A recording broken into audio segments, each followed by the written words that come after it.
Alrighty, in this video we're going to do section 1.3, and that is modeling with linear equations. In this section we should be able to use a verbal model in a problem-solving plan, write and use mathematical models to solve real-life type problems, solve mixture problems, and use common formulas to solve problems that you might find in real life. Remember, we use mathematics to come up with models that represent the real world and hopefully help us make predictions about the future. So here's our introduction. In this section we will learn how algebra can be used to solve problems that occur in real-life situations. The process of translating phrases or sentences into algebraic expressions or equations is called mathematical modeling. A good approach to mathematical modeling is to use two stages. Begin by using the verbal description of the problem to form a verbal model. Then, after assigning labels to the quantities in the verbal model, form a mathematical model or an algebraic equation. So we're given a verbal description, we take that verbal description and we translate it into a verbal model, and from that we create our algebraic equation. When you're constructing a verbal model, it's helpful to look for a hidden equality. For instance, in the following example, the hidden equality equates your annual income to 24 paychecks and a bonus check. So let's check out example 1 here. You've accepted a job for which your annual salary will be $32,300. This salary includes a year-end bonus of $500, and you will be paid twice a month, so 24 pay periods per year. What will your gross pay be before taxes? What will it be for each paycheck? So this is our verbal description. Now we're going to translate this into a verbal model. You know, and the little hint up above was to look for a hidden equality. And they gave us the hint, it equates annual income to 24 paychecks and a bonus check. So if we think about that, how do we come up with the annual income? What is that equal to? Well, you get 24 paychecks. You're paid twice a month. So over the year you get 24 paychecks plus your bonus. So if we look at all the paychecks plus the bonus, that is equal to our annual income. So let's start plugging in numbers and assigning some variables for what we're trying to find. And what we're trying to find is the gross pay of each paycheck. So we're getting 24 paychecks. We're trying to figure out how much each paycheck is for. So let's go back to the problem. You've accepted a job for which your annual salary is $32,300. So that's our annual income. 32,300, and that is equal to, well, we get 24 paychecks, and what we're trying to find is the amount of each paycheck. So that's our variable x. 24 times x, whatever that x is, you know, which is representing our paychecks, plus the bonus. And they told us the bonus was $500. So we took our verbal description. We made up a verbal model. This was our verbal model. And now we came up with an algebraic equation that represents that. And now we just want to solve this for x. So, you know, the hard part's over. Coming up with this was probably the harder part. Now we're just going to solve for x. So step 1, subtract 500 from each side. If I subtract 500 from 32,300, I will get 31,800. And that's equal to 24x. And then we would divide both sides by 24, and we would get x equals $1,325. So that is your paycheck, the gross paycheck before taxes. A fundamental step in writing these math models is to represent real-life problem. It is to translate keywords and phrases into algebraic expressions and equations. So the following list gives some examples. Equality. If you see the words in the problem, equals, equal to, is, are, was, will be, or represents, you know, that is another way to look at an equality. The verbal description might be the sale price S is $10 less than the list price L. The sales price S is another way to say equal. So you could say S is equal to L minus 10. Addition might pop up in a problem, and the keywords to look for there are sum, plus, greater than, increased by, more than, exceeds, total of. Here's an example of verbal description: the sum of 5 and x. So that tells you you're adding those two things together, either x plus 5 or 5 plus x. Or the word more than, 7 more than y. If you have y and then 7 more, that would be y plus 7 or 7 plus y. Subtraction, some keywords to look for: difference, minus, less than, decreased by, subtracted from, reduced by, or the remainder. Verbal description: the difference of 4 and b. Above, when we were adding, it doesn't matter what order you add things in. When you subtract, order is critical. So when you see the difference of 4 and b, it's just like we're going to subtract 4 minus b in that order. If we see 3 less than z, that means we have z, and then 3 less than that would be minus 3, or z minus 3.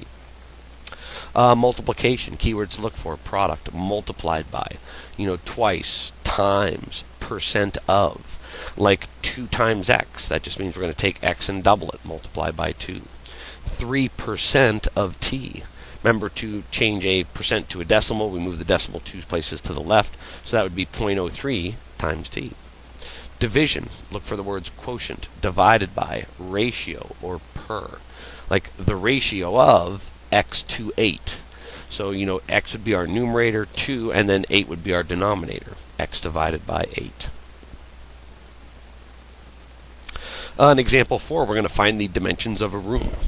It says a rectangular kitchen is twice as long as it is wide, and its perimeter is 84 feet.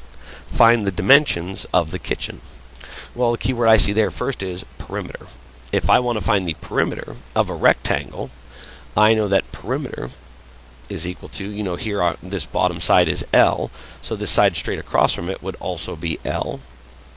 And then this here we have is W for the width. Over here is also the same width since it's a rectangle.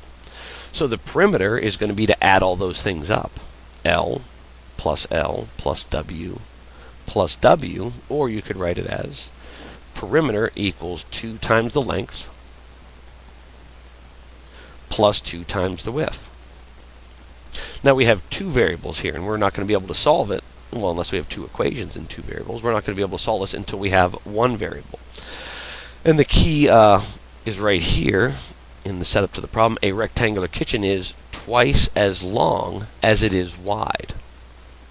Twice as long as it is wide. So this length is twice whatever this width is. So this length here, L, could be replaced by 2 times W. So L is equal to twice the width. So let's go back over here where we see this variable L. We can replace that with a 2W. So we have P equals. This was 2 times the length, and now we're replacing that length with 2 times the width. Plus our other 2W is equal to the perimeter. All right, now they do tell us the perimeter in the setup to the problem. The perimeter is 84 feet. Oops, that was supposed to be the highlighter. The perimeter is 84 feet. So perimeter, there we go. The perimeter is 84 feet, and that's equal to, here we have 2 times 2W, that's 4W. That's not a very good W. Plus another 2W, and if we add those up, we get 6W. 6W is equal to 84. And if we divide both sides by 6, we get W equals 14. Now if we stop right there, we're not done with the problem. The direction said find the dimensions of the kitchen. We did find one of the dimensions. We found the width. This width is equal to 14. So what's the length of the kitchen? Well, we know that the length was twice the width, 2 times. So if the width is 14, the length has to be 28. Length equals 28, width equals 14. Now these aren't really stressed much in the book, but I do see these pop up over and over. Whatever test you're taking, the Keystone, the PSSA, the SAT test, whatever. You might find a problem like these. These are great problems, and they're actually very easy to translate. So if we read these, 112 minutes is 76% of what? So if we just remember, the word is translates to equals. The word of is going to translate to multiply. And don't forget to, if you are given a percentage, you want to change the percentage to a decimal. And if you're looking for a percentage, you will change that decimal back to a percentage. And I have one of each variety of these problems. So number 13, 112 minutes is 76% of what? So I see that word is, that means equals. To the left of it, we have 112. 112 minutes is equal to, and here is a percentage, 76%. Remember, we want to change that percentage to a decimal. So that would be 0.76. Of means multiply, and what is that? Well, that's what we're looking for. That is our unknown. We'll just use the variable x. So now we have 112 equals 0.76 times x. And now that we've set it up, we just divide both sides by 0.76. And we get x equals 112 divided by 0.76 is 147.4. Easy peasy. All right, number 14. What is 16% of 43 minutes? Well, what is what we're looking for. We don't know that, so that's our x. What x is means equals. 16%, change that to a decimal, 0.16. Of means multiply, and then we have our 43 minutes. So this is an easy one. X equals, just multiply. 0.16 times 43 is 6.9. And we were talking about minutes. 6.9 minutes. Number 15. $73 is what percent of $125? Now here we are looking for a percentage. What percent? So when we do get our final answer, it's going to be a decimal, point something. We want to change that decimal back to a percentage by moving the decimal point. So $73, 73 is means equals what percent. You know, in the other problems I used x as a variable. For this I would use the variable p, and that reminds me at the end that it is a percentage, and we want to change it from a decimal back to a percent at the very end. So 73 is what percent? 73 equals p. Of means multiply, and then we have our 125 bucks. So 73 is equal to, when we multiply those, we just get 125p. So divide both sides by 125. 73 divided by 125 is equal to p. And when we divide that, we get p equals 0.584. And remember, we were looking for a percent. What percent? So now we move the decimal over 2 spots. 1, 2. That is 58.4%. All right, number 18 is, the last variety. Now we have one. What percent of 180.4 is 25.7 minutes? So what percent, that's what we're looking for. Again, I'll use the variable p, so I remember to change it back at the end. Of means multiply. 180.4 minutes. Is means equals 25.7 minutes. So that is 180.4p equals 25.7. And we're going to divide both sides by that 180.4. So we get p equals that division, 25.7 over 180.4. And if we punch that in our calculator, we get 0.14246. And we want to change that to a percentage. So we move the decimal 2 spots, and we get 14.246%. And I believe that's it for the examples. Here we have, some practice problems. So 14 and 16, write a verbal description of the algebraic expression without using the variable. You know, for that z, you just might use some number. You're not going to say z. For the last 3, those are verbal percentage problems. So pause the video, try the problems, and then start it back up and see how you did. All right, let's see how you did. For the first two, there are going to be more than one correct answer. At your groups, you might have, a couple different possible answers, and they might both be right. That's very possible. So here we have z plus 10 up top and a 7 in the denominator. And it says write a verbal description. And, without using the variable. So when I look at this numerator, I see z plus 10. And, we could just call z some number. So when I look at the numerator, I could say 10 more than some number. 10 more than some number. Or you might also write that as some number plus 10. That would also be acceptable. And then here we are divided by 7. And I want to make sure that I, stress that this numerator is a quantity and the whole thing is divided by 7. So 10 more than some number, I could write all divided by 7. Divided by 7. Oops. By 7. Or I could write the quantity some number plus 10, all divided by 7. That would also be acceptable. All right, let's check out number 16. In number 16, we also have something going on. We have these grouping symbols, our parentheses. And again, we always want to make sure our grouping symbols, maintain that as a quantity, especially in our verbal description. So here, if we work within the parentheses, we could write 5 less than some number. Again, x is just some number, and we're subtracting 5 from it. So 5 less than some number.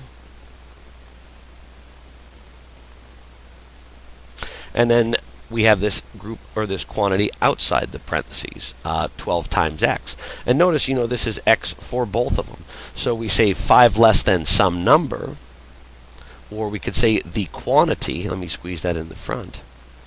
The quantity, 5 less than some number, multiplied by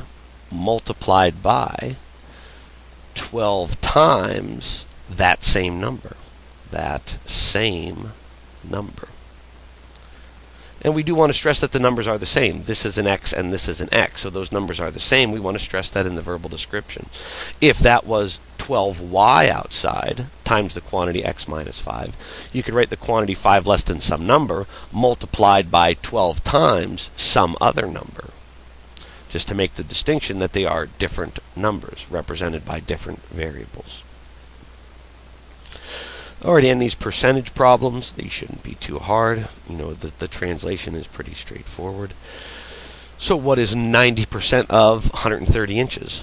What, we don't know. Is means equals. 90% would be 0.90. Of means multiply. And then we have our 130. So this, we just multiply 0.9 times 130, and we get x equals 117 inches. For number 19, 16 inches is 35% of what? Well, 16 is means equals. 35% as a decimal is 0.35. Of means multiply. And what is our variable x? So here we have 16 equals 0.35 x. Divide by 0.35 and we get x equals 45.7. 45.7, and our units here were inches. 45.7 inches. Last one. Let me move it up here a little bit.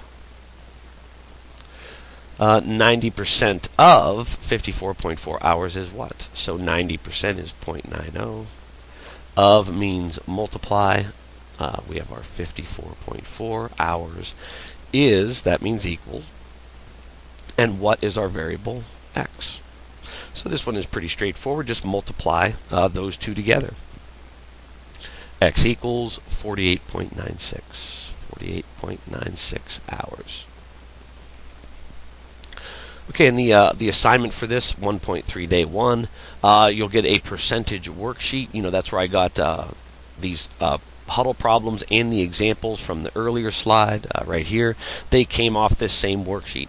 So you're just going to do 1 through 8 off that worksheet and out of the book. Page 104, these are going to be verbal description problems. That little batch of problems right there. Have fun.